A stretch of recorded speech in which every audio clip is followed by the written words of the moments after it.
అంటే ఇందులో నాసిరక పనులు ఉన్నాయి, అట్ ద సేమ్ టైము అది సేఫ్టీ కాదన్న చోట ఒక కారణం. అది అందరు చెప్పింది, నేషనల్ డ్యామ్ సేఫ్టీ అథారిటీ చెప్పింది, విచారణ కమిషన్, గోస్ కమిషన్ చెప్పింది, తర్వాత నీటిపారుదల రంగ నిపుణులు కూడా చెప్తున్నారు. ఇప్పుడు కరెక్ట్ చోట కట్టలేదు. అయినా 11,500 కోట్ల ప్రాణహిత చేవేళ్ల ప్రాజెక్టు 16 లక్షల ఎకరాలకు ఆయకట్టు హైదరాబాద్ నీళ్లకు ఇవ్వటం దాని ప్రాజెక్టు 11,500 కోట్లు ఖర్చు పెట్టారు. ఖర్చు పెట్టి ఆ తెలంగాణ ఉద్యమం ఉధృతంగా జరుగుతున్న సమయంలో ఒక్కొక్క అనుమతులు తెచ్చుకుంటూ ముందుకు పోతున్నారు.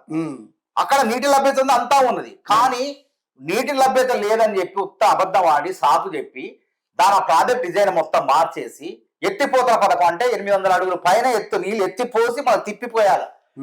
ఇప్పుడు అయితే ఈ మేడిగడ్డ సుందిల్లా అందానం కట్టారు ఎందుకోసం? పైసల కోసం, కమిషన్ల కోసం కట్టారు. ఇది కళ్ళ ముందు కనపడుతుంది. ఇక్కడ ఏం జరిగింది? ఆ ప్రాజెక్టు ఏం చెప్పింది గోస్ కమిషన్? నాసిరకం పనులు మూలంగా నాణ్యత లేని వస్తువులతో నిర్మించడం మూలంగా అది కుంగుబాటుకు గురైంది. నాసిరకం పనులు అంటే ఆర్థిక దోపిడీ. ఎవరికి పోయి తక్కువ నాసిరకం వస్తువులు ఉపయోగించి మిగిల్చుకున్నారు, డబ్బులు మిగిల్చుకున్నారు. కాబట్టి ప్రభుత్వ ఖజానా ఖాళీ అయింది, కేసీఆర్ ఖజానా నిండిపోయింది. పార్టీ ఖజానా 600 కోట్లు కళ్ళ మీద కనపడుతుంది. కాబట్టి దీనికి బాధ్యులు ఎవరంటే ఒకళ్ళు కాదు, ఈ ఎల్ఎన్టీ కంపెనీ కూడా ఆ నష్టాన్ని మళ్ళీ దాన్ని పునర్నిర్మించడం వాళ్ళే భరించాలి.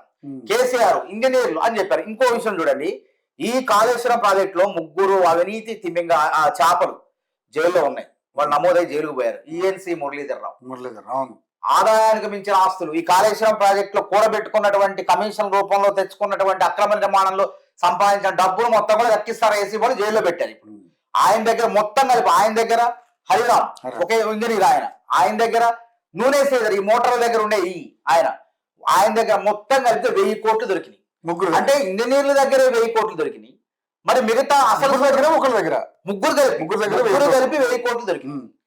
ముగ్గురు దగ్గర 1000 కోట్లు దొరికినాయి. మరి ఈ ప్రాజెక్టుకి అసలు సూత్రధారులు కర్త కర్మ క్రియ అని కమిషన్ చెప్పిన వాళ్ళ దగ్గర ఎంత దొరకాలి? మరి కేసీఆర్ అధికారుల దగ్గరే 1000 కోట్లు దొరికితే ఈ ప్రాజెక్ట్ డిజైన్ చేసిన వాళ్ళ దగ్గర ఇంకెంత దొరుకుతుంది? ఉపేక్షిద్దామా? వదిలిపెడతామా? చెప్పండి.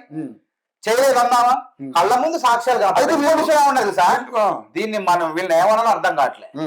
అంటే ఒక అబద్ధం ఆడటం కోసం 100 అబద్ధాలు ఆడుతున్నారు. ఈ ప్రాజెక్ట్ నట మేము బాంబులు పెట్టి కూల్చినమాట కేటీఆర్ అంటాడు. సౌండ్ కూడా వినిపించిందని ఎవరు మన విప్రకాష్ అంటాడు. అసలు మనుషులేనా పశువులా? అధికారం పోతే ఇష్టం వచ్చినట్టు మాట్లాడతారు. అధికారంలో ఉన్నది మీరు. నిజంగానే కాంగ్రెస్ లో కూలిస్తే, బాంబు పెట్టి కూలిస్తే అది ధ్వంసం అయిపోతాయి, గాల్లో లెగుస్తాయి. భూమిలో కింద కుంగిపోతే చెప్పండి. అట్లాంటి టెక్నాలజీ బాంబులు ఏమైనా వచ్చినాయి? అయినా కేంద్ర విచారణ సంస్థలు ఉన్నాయి, వాళ్ళు ఎవరు చేస్తే ఇక్కడ బాంబు పేలిందని ఎక్కడ కూడా స్పష్టం రాలేదు. మీరు చేసిన తప్పులు కప్పిపుచ్చుకోవడం కోసం అధికారంలో, ఆ రోజు అధికారంలో లేదు, మీరు అధికారంలో ఉండి కూడా కాంగ్రెస్ మీద ఇప్పుడు నెపం నెడుతున్నారు. నిజంగా మీరు అధికారంలో ఉండి కాంగ్రెస్ చేస్తే అరెస్ట్ ఎందుకు చేయలేదు? కేసు ఎందుకు నమోదు చేయలేదు కాంగ్రెస్ మీద? కాంగ్రెస్ ఏ నాయకుడి మీద నమోదు చేశారా? భూపాలపల్లి ప్రాంతంలో కానీ ఎక్కడైనా ఏ నాయకుడి మీద నమోదు చేశారా? కాబట్టి ఇక్కడ అవినీతి జరిగింది. వీళ్ళ అబద్ధాలు చూస్తే, ఆ బోడిగుండికి మోకాలికి ముడిపెట్టి అబద్ధాలు చూస్తే తప్పకుండా అవినీతి జరిగింది స్పష్టమవుతుంది.